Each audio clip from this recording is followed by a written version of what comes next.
Now, we did story time before. However, I wanted to do a little more than just story time. We're also doing a couple of story dumpster fires. Again, for those who don't know, Storyfire is an app which is supposed to be a storytelling style platform, but it's been flooded with shit. Doesn't exactly do what it's supposed to. So we're going to read a story from Storyfire called Stay Alive, a Horror. A group of boys and one girl are exploring the woods. They run in fast speed. Nick. 1, 2, 3. Mike. Quietly. Run! Mike. Hide! The group goes and hides, but they all separate somehow. Voice. Creepy, terrifying voice. Mike? Voice. Don't worry, I'll take you home, I promise. As scared as Mike is, he turns around to see a man. But not just a man. The man had dark red eyes, and was pale from the top of his head to his feet.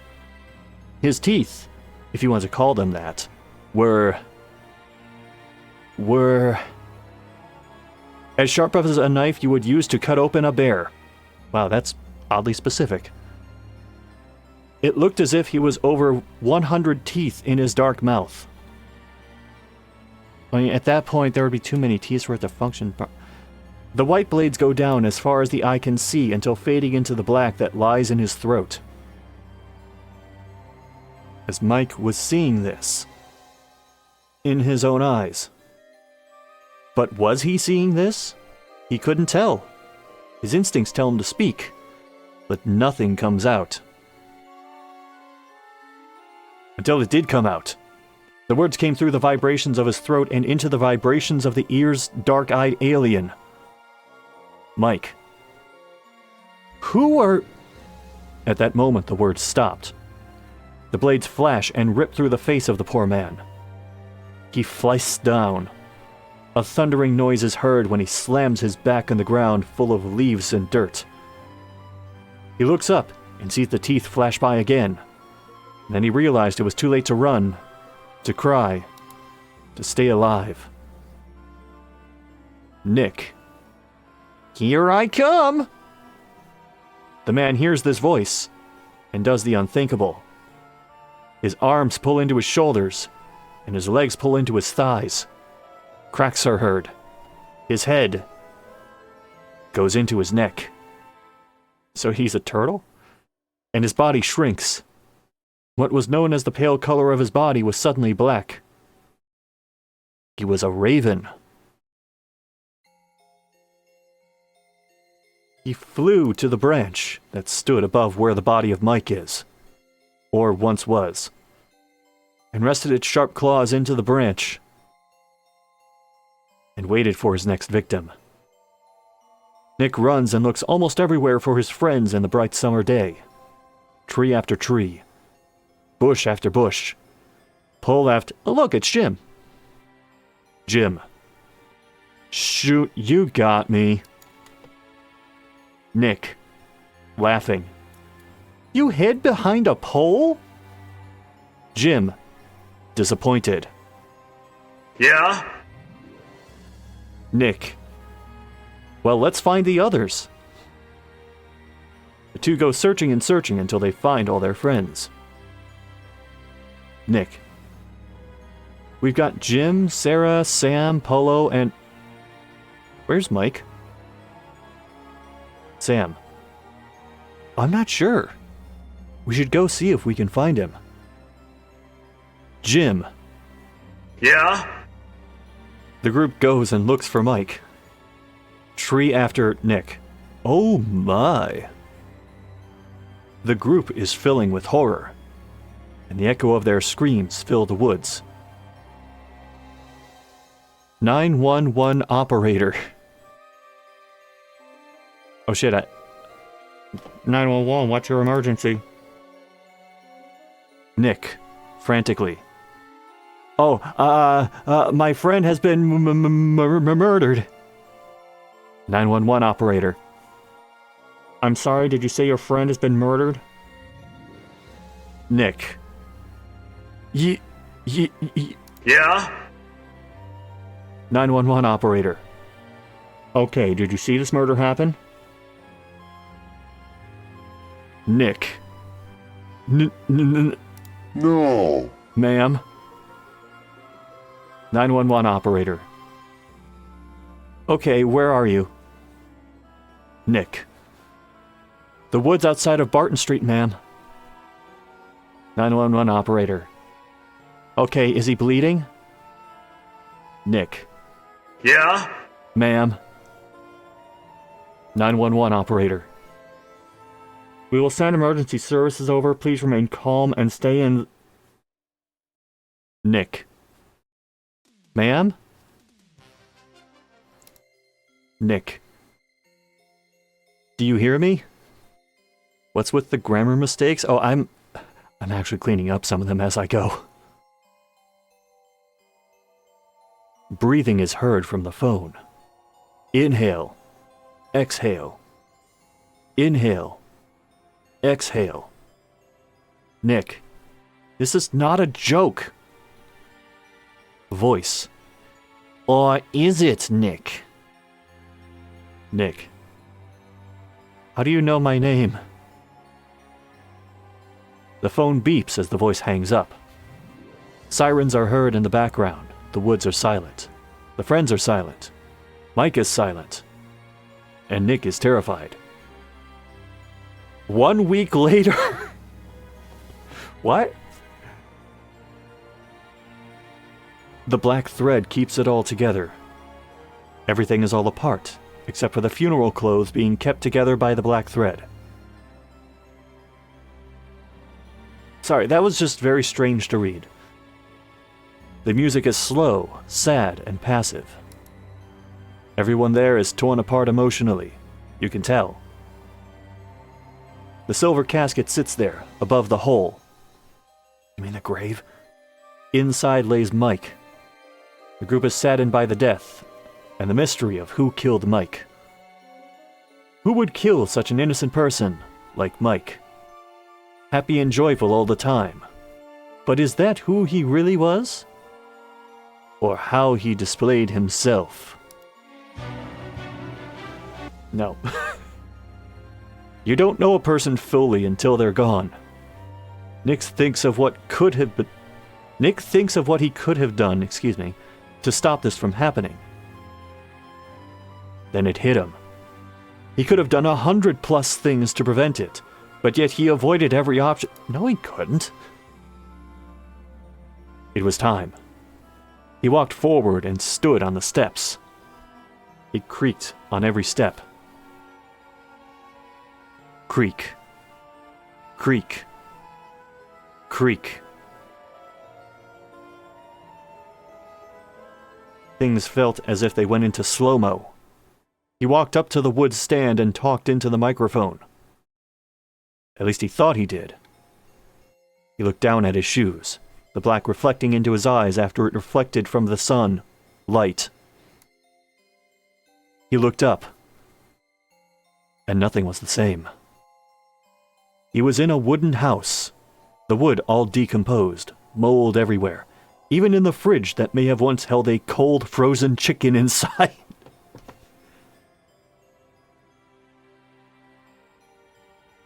Again, unusually specific. He stepped forward, and walked forward, and walked forward, until he found a door.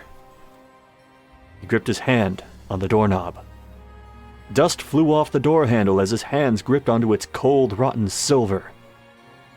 He pulled back, and the door pulled back as well. Wait, so are they in a tug of war right now? What was behind that door was beyond his pure imagination. A green house, it looked like.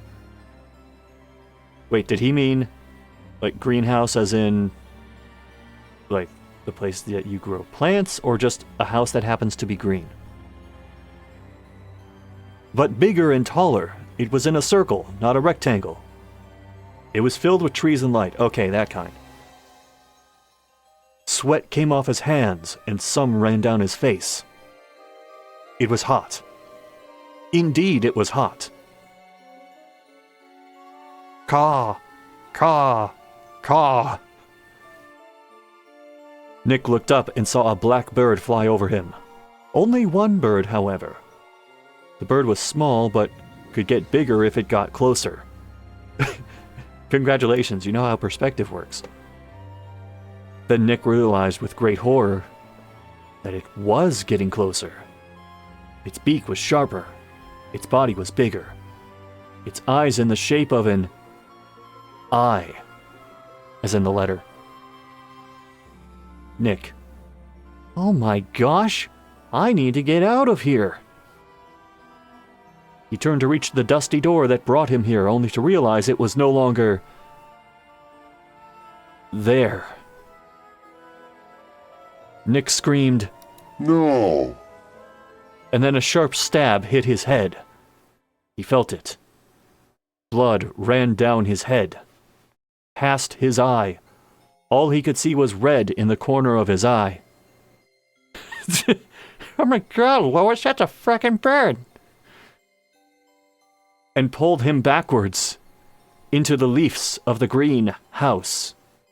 He fell to the ground. Thunder. His head slams the ground. He hears voices.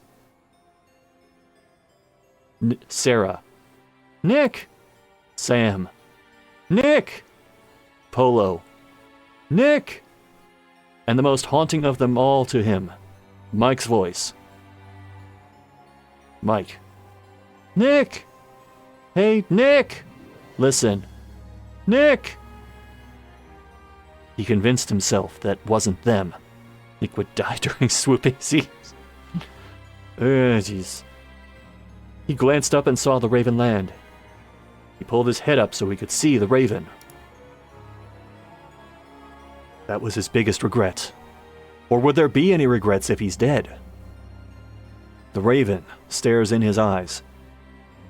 Its body gets bigger, like those of a human. It gets muscles, and then veins pop out, and then hair. Way more hair. This is just Animorphs. Before he knew what he was looking at, a full human body with a raven head, arm and legs. Wait, just one arm? Its body so black that if the lights were out, you couldn't see it. I mean, if there was no light, you wouldn't see it regardless. It was horrifying. The green house was filled with screams from Nick. Then the arms stretched to the size of the human. His knee got bigger and the legs slowly moved down. Its feet, were sharp knives waiting to kill. Its face was still a raven, until it wasn't. The raven's face moves back. His face looked like he was roadkill, flat. But he sure was alive to Nick. Alive and scary. He face formed and formed again. What? And now a human stood in front of him. 7'1" almost. It was Nick and the Raven. The alien. Wait, so we're not saying it was aliens, but it was aliens. Voice. Ready or not, here I come. The man makes his move and walks over to Nick step by step. His voice was cracky and deep. His teeth shines, sharp as a dagger. Nick starts crawling back, his face being covered by the leaves. There was no longer a wall or glass. It looked as if they were in the woods. Nick. Leave me alone. Nick's cries cut deep into the trees of the woods. They slowly faded off, and before he knew it, they were gone. The aliens was so close he could hear him breathe. That's when he saw the pole. He picked it up, held it in his hand, and the alien rushed down on Nick's face, dedicated for the kill. Then the pole interrupted. The alien was biting the pole, which Nick was holding with full force at both ends of it. After all, the pole was the only thing keeping distance between him and the alien's sharp, deep dagger-white teeth. Then a crack is heard. The pole is splitting in half. He didn't think it was possible, but then it was too late. Crack. The alien's teeth grab his head, and with full force pull up. Nick see the woods, trees, and the sunlight, and everything fades away as his head pops off his neck and into the alien's grabs. And then Nick was at the stand, the microphone near his mouth. He looks up and sees a raven in the trees, and then Nick's throat releases a sentence. I miss Mike, and he must miss us. To be continued. We're sure it's an alien and not just a really dramatic vampire. Who knows at this point? That was terrible.